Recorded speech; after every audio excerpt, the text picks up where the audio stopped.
In just a moment, X minus 1. But first, your home will be filled with the voices of top entertainers and fascinating experts in the homemaking field tomorrow when Virginia Graham and Mike Wallace bring you another broadcast of NBC's Weekday. Among the special guests is Rita Gam, Hollywood star and one of Grace Kelly's prospective bridesmaids. And Rita will be joined by a singer whose unique style is well known to his many fans, Johnny Ray. Then from Britain, it's actor Trevor Howard. Meet them all tomorrow when NBC's Weekday brings you another day of fact and fun on this station. Now stay tuned for X minus 1 on NBC. Countdown for blast off. X minus 5, 4, 3, 2, X minus 1, fire.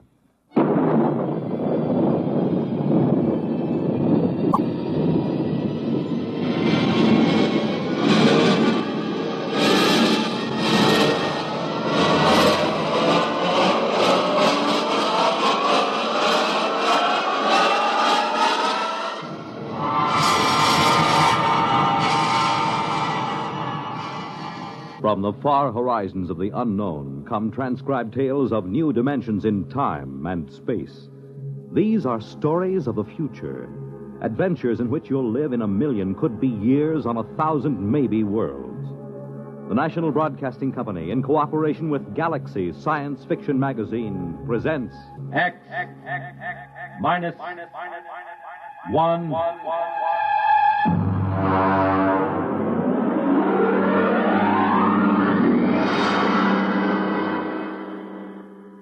Tonight, a story by Frederik Pohl, Tunnel Under the World.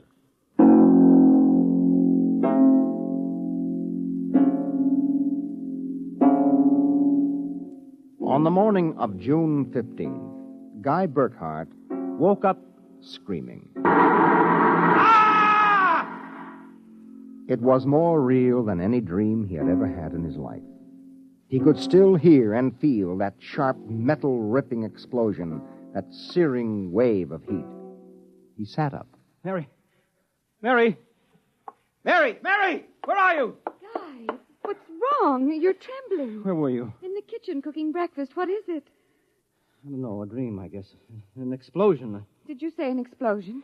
Yes. But that's the dream I had. What? I dreamed there was a big explosion, and then something sort of hit me on the head. Holy smokes, maybe there really was some sort of explosion, and it started us dreaming.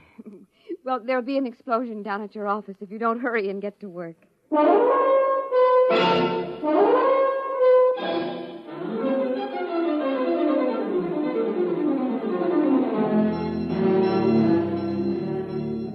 Coming in on the bus, Burckhardt watched to see if there was any evidence of an explosion.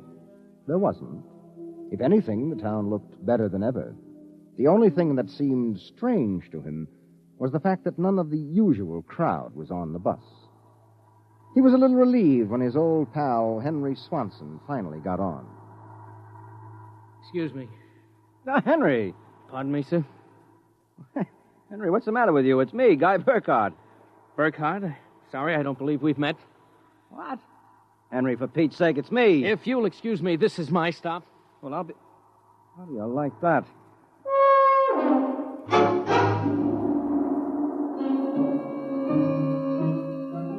Guy Burckhardt got off in front of the gigantic Contro Chemical Building, took the elevator to the 98th floor where he had worked in the accounting department for 12 years.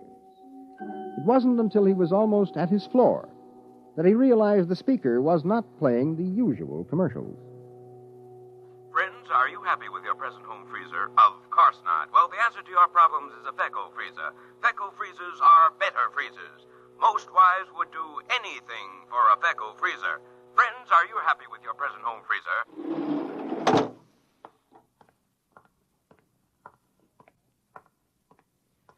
Morning, Miss Horn. Good morning, Mr. Burckhardt. Well, new hairdo, I see, huh? Why, yes. Do you like it? That makes a lot of difference in your appearance. Mr. Barth in? No, sir. He had an appointment with Mr. Dorchin of the Human Research Institute. Today? But today's the 15th of June. He has to sign the quarterly statement. He said he wouldn't be in. Huh, that's mighty peculiar. Yes, sir. Oh, by the way, Miss Horn, what the devil is a feckle freezer? A feckle freezer?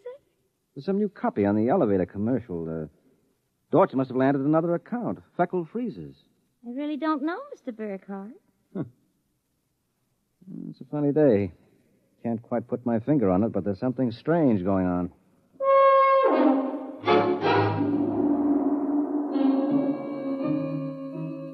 He couldn't shake the thought out of his mind. It persisted all through the day and through dinner. He was still brooding as he and Mary got ready for bed. Tired, dear? Oh, no. Anything wrong? I don't know. Well, I guess I'll get a good night's sleep. Coming? I think I'll sit up and read for a while. Well, good night, darling. Night, dear.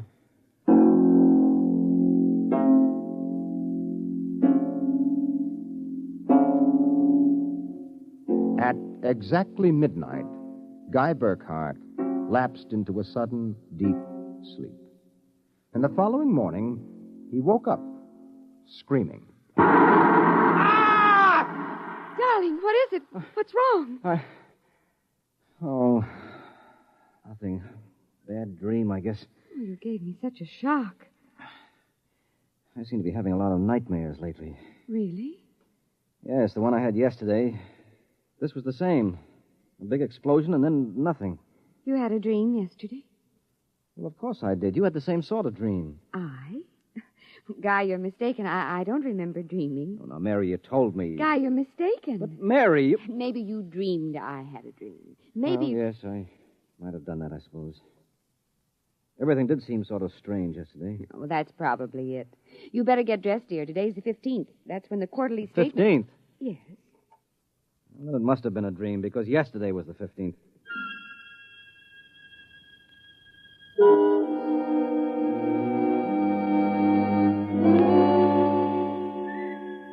Guy Burckhardt got up, dressed, ate breakfast, and took the usual bus to work. Once again, everything seemed even brighter and newer than usual. And once again, he was puzzled when he noticed none of the old crowd on the bus. Pardon me, please. Well, look, don't shove so. Oh, morning, Henry. Morning. For God's sake, don't talk to me. What is it? You being followed or something? Don't you know? I was sure you remembered. Remembered what? I can't talk. This is my stop. Will you excuse me, please? Well, Henry, for Pete's sake.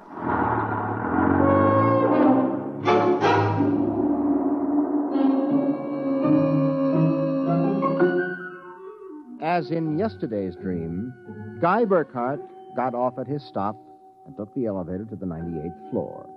The speaker in the elevator purred a new commercial this time.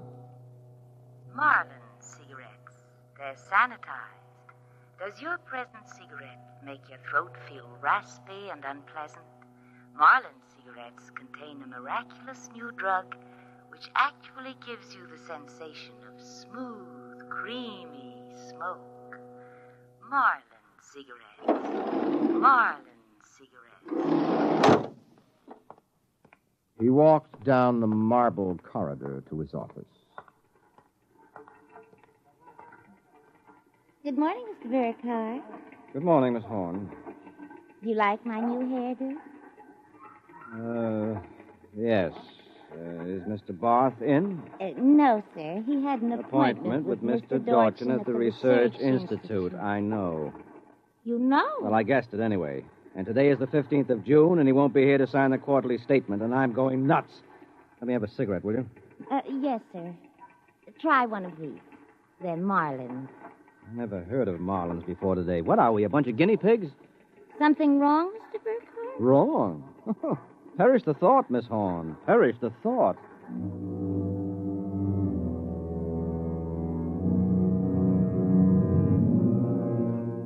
He went to his desk and stared at the mail.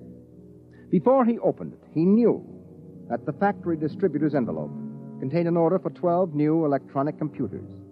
He knew that the Development Journal contained an article about a new method of transprinting selective brain circuits of human engineers onto the electric brain circuits of robot engineers to facilitate the operation of automatic factories. He knew that there was a complaint from Feinbeck & Sons about the Controchemical's newest household robot circuit. After a long while, he forced himself to open them. They were exactly as he suspected. Hello. This is Swanson, Henry Swanson. What is it? Do you remember? Remember what? Just remember. All right, now listen, Henry, let's stop playing games.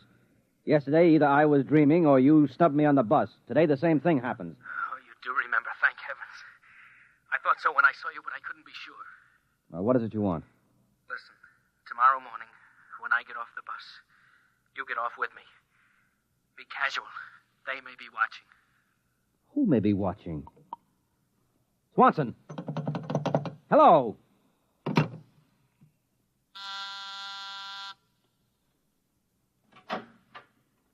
You buzzed, Mr. Burckhardt? Yes, I'm still out of cigarettes. Would you buy me a pack of Kelvins? Wouldn't you rather have Marlin? I smoke Kelvins. But, Mr. Burckhardt, Marlins have that soft, creamy smoke that's so soothing to your throat. Oh. You really believe that stuff? Well, it's true.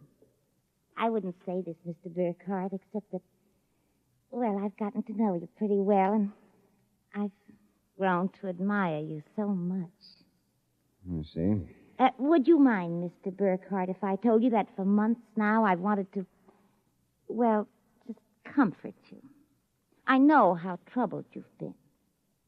Well, you've never mentioned your feelings before, Miss Horn. April. My first name's April. Uh-huh.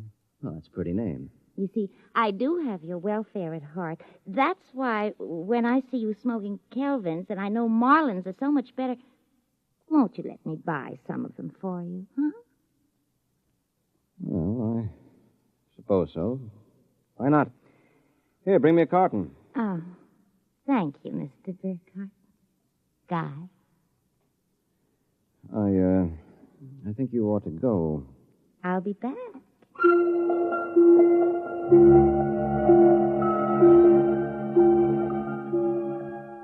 There was something wrong. Something definitely peculiar about what was happening. The call from Henry Swanson. The strange behavior of his secretary, Miss Horn. These new products, the dream. Guy Burckhardt went home that night feeling like a man in a nightmare. Is that you, dear? It's me. Did you have a good day? Fair. Oh, before you sit down, will you go down in the cellar and put in a new fuse? The switch in the hall closet blew out. I shut it off. Okay. Supper will be ready in a minute, so don't start fooling around with that old boat hull you've been building. I won't.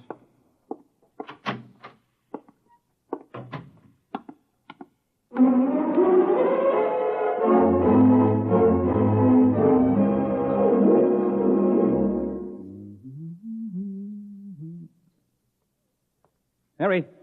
Mary! What is it? Come down here. Hurry up. Well, what is it? I don't know. I'm not sure. I was looking for a fuse, and I thought maybe I'd dropped one under the boat hull, so I scratched around. Look. Let me put the flashlight on it. Well? Look at the floor. What about the floor? It's supposed to be cement. Well? Well, it's copper. There's a thin layer of cement, but underneath it's metal. Look here. Underneath the concrete, more metal. And here on the wall. You see? Metal. Metal under the floor, behind the walls, every place. Well, I don't really understand. Mary, I know this sounds crazy, but somebody, for reasons I can't even begin to guess, has taken this house and replaced it with a clever imitation. Guy. Mary, I'm going to look around a little more. Well, your dinner will be ready. All right, save it for me. There are a couple of things I've got to figure out.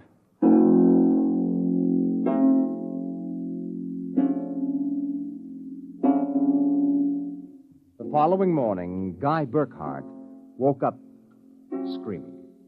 He dragged himself into the kitchen where his wife Mary was preparing breakfast and discovered it was still June 15th. Mary, where's the morning paper? Where is it? It's outside the door, I guess. Uh-huh. June 15th. You'd better hurry, dear. Today's the day Mr. Barth fills out the quarterly tax return. Oh, no, it isn't. What? He won't be there. He'll be at a meeting with that crackpot Dorchin at the Human Research Institute. Mr. Dorchin? He'll be there. And Miss Horn will have a new hairdo, and the elevator will be selling some new product, and Swanson... What about Swanson? Swanson, he said... I wonder if it's going to be the same today, or whether... Guy, what in the world are you talking about? Nothing. Never mind. Where's my coat? You haven't had any breakfast. I don't want to miss my bus. I'll see you tonight. Guy Burckhardt got on his bus. There were the same unfamiliar faces, the same unusually new-looking buildings, the same unusually bright sunshine. And on the customary corner, Henry Swanson, pale and furtive, climbed aboard. Excuse me, sir. It's quite all right. Do you remember the phone call? Yes. Oh, thank heaven.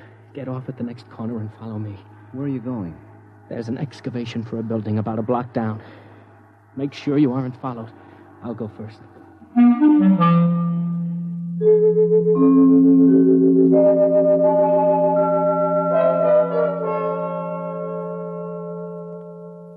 Burckhardt. Here, behind the fence. All right now, Henry, what's this all about? I'm not sure. At first I thought perhaps they were Russians. Now I'm beginning to think they're Martians. No humans could have accomplished what they've accomplished. Now, wait a minute. Start from the beginning, Henry. What's going on? Look, Burckhardt, peculiar things have been happening to you, right? Yes? A lot of your friends are missing. Your house seems changed. There's something stranger than that. The date. Today is June 15th. Yet I could swear yesterday was June 15th and the day before that. You got it, friend. It's always June 15th. And you and I are the only ones who know it. But why, Henry? How? I'm not sure. I think it's some sort of mass hypnosis or something. Well, why doesn't it work for us? My wife, Mary, doesn't remember a thing. Somehow, when it happened, they missed us. We were protected from the full force of the rays or whatever they used. Burckhardt, where were you on the night of the 14th, about midnight? Let me see, that was Sunday night. Yes. Yeah, I was down in the cellar under the boat I'm building. I was in my darkroom developing some pictures. This just doesn't make any sense to me. Russians, Martians. What makes you think that? I've seen them. Where? At the end of the tunnel. What tunnel? The one they built under Tylertown. A tunnel under Tylertown? Yes, that's right. It's made out of copper or some alloy. Copper? Wait a minute. I found a copper layer under my cellar floor last night. So did I. That's how I discovered it. I found a way to get in, too. It's at the bottom of this excavation. Holy mackerel. Henry, why don't we tell the police? Because we can't trust them. Even the police may be Martians in disguise. Oh, come on now. You're being melodramatic. Oh, am I? Well, you just come with me. Where? Into the tunnel. I'll show you.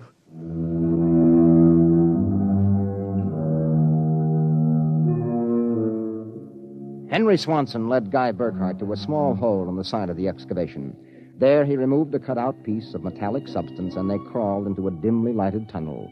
They walked for what seemed like 2 miles until Swanson held his finger to his lips. We've got to be quiet now. Henry, this is fantastic.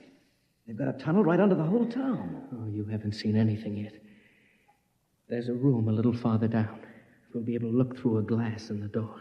Is it safe? It's perfectly safe, unless one of them comes along. Oh, come on. Okay. Here. Now, Burckhardt, look through this glass. Now, just so I know I'm not completely insane, tell me what you see.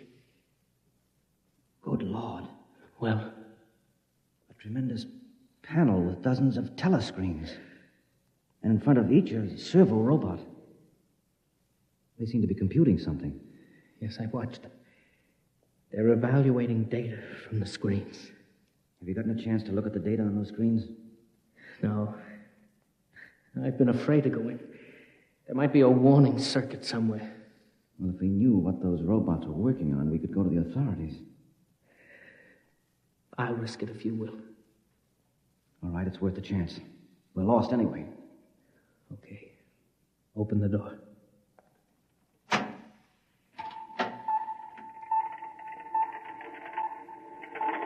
So far, so good. Come on. Let's take a look at that data. But don't interfere with the robots. Don't worry. Here, let's look at this screen. Listen to this. Tests in the 47K12 group with Marlin cigarettes pulled 80% using the soft feminine approach. Indications are that an extension of this approach would influence at least 70% nationwide. The direct elevator pitch pulled only 10%. This should be abandoned and a new series of high persuasion personal elements introduced. Henry, do you know what this means? I haven't the faintest idea. I don't blame you. This is crazy, but it fits the facts when I think about it. Do you know who's behind this? Martians? No, not Martians, Henry. Humans. What? Humans who are interested in developing the perfect propaganda machine. What? I don't know who they are or how they've done it, but somehow they've taken Tylertown over. Hypnosis. Hypnosis, drugs, maybe some kind of array or something. However they do it, what happens is that they let us live through a single day. During that day, they pour all kinds of suggestions and propaganda into us. At the end of the day, they evaluate the results, see how we've reacted. And at midnight, they wash the day out of our minds, and the next morning we start the same day over again with different stimuli. Do you know what that means, Henry? Suppose one man learned how to influence people 100%. Why, in a year, he could sell us anything from freezers to political candidates. Oh, wait a minute. We're guinea pigs, Henry. This whole community is one big test tube for Dorchin's propaganda research. Burckhardt, what do we do? I don't know, but somehow we've got to get out of this town and get to the FBI. What do you think we can? It's worth a try. Come on. Wait. Huh? What is it? Look through the door. There's somebody coming down the tunnel. We've got to hide. Behind the circuit box. Wait. Good Lord, it's Dorchin, the head of the Research Institute. Shh, quiet.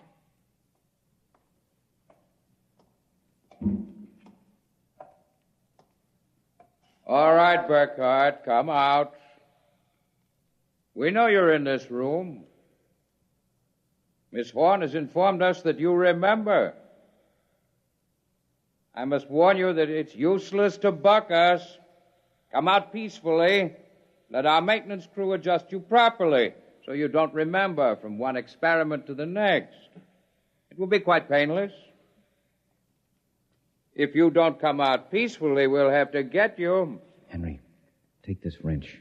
When I give the word, jump him. But he may be armed. Well, we've got nothing to lose. Very well. I'm coming after you. Now! Burckhardt, I've killed him. Now, wait. Get his coat unbuttoned. Maybe his heart is still beating. Henry! What is it? What's wrong? Look underneath his coat. Heaven help us. It's a robot. A humanoid robot designed to look like Dorchin. Come on, let's get out of here. Wait. What's that? It's a loudspeaker. I told you it was useless, gentlemen. Who are you? Mr. Dorchin, naturally. The real Mr. Dorchin. What are you trying to do to us? Merely trying to prevent you from damaging my experiment, gentlemen. You can't get away with this, Dorchin. Sooner or later, somebody, the FBI or somebody, is going to get wind of this madness. Really, Burckhardt, you're quite naive. Now, why not be reasonable and let the maintenance crews adjust you? And if I refuse, I suppose you'll kill me. That would be quite impossible. Oh? You see, Burckhardt, you're already dead. Dead? You're shocked. It's quite true. You and everyone else in this town were killed by a premature atomic blast at the Condro chemical plant. The blast occurred at 7 a.m. on June 15th. That is the last thing imprinted on your minds. That is why you wake up screaming each morning. No, it isn't true. But it is. What I and my associates did was take the brain circuits from your dead bodies. We stored them in electrochemical batteries till we had a chance to rebuild the cities and begin our tests. Do you think I believe a fantastic tale like that? I imagine you find it incredible. Of course, we didn't rebuild everything exactly. After all, it only has to last for a single day, June 15th. At midnight, we turn off the power and wash out the memory of the day. You and your friend Swanson, unfortunately, have defective circuits. You remember. Burckhardt, it's no use. We're trapped. Give up. No, not me. What can we do? We can make a run for it down the tunnel. Come on. It's useless, Burckhardt. Keep going. It's useless, useless, useless.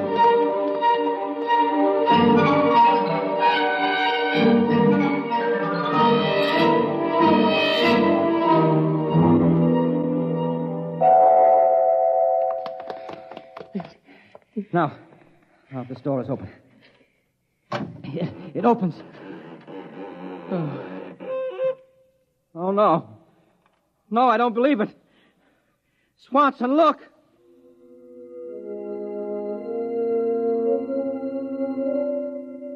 They were standing on a ledge of smooth, finished metal.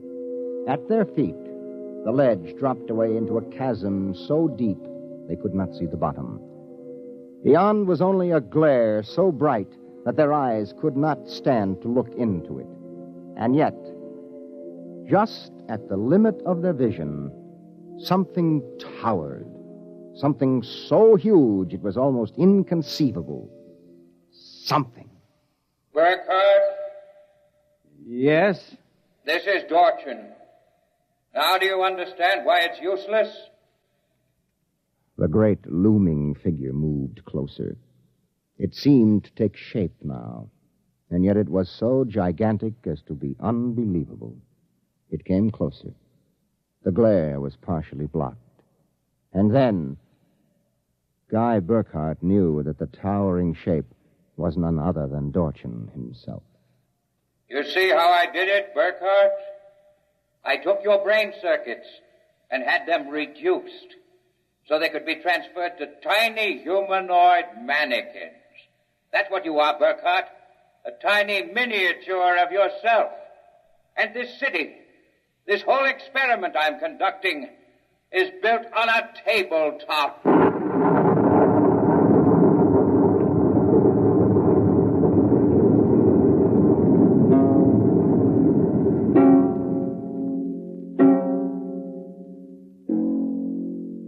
It was the morning of June 15th, and Guy Burckhardt woke up out of a dream screaming.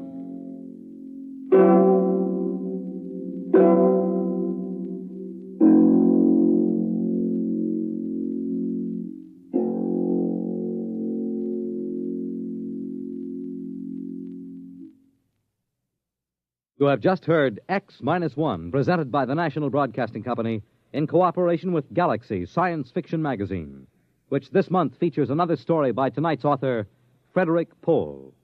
It's the second installment of his novel, Slave Ship. Your announcer, Fred Collins. X-1 was directed by Daniel Sutter and is an NBC Radio Network production.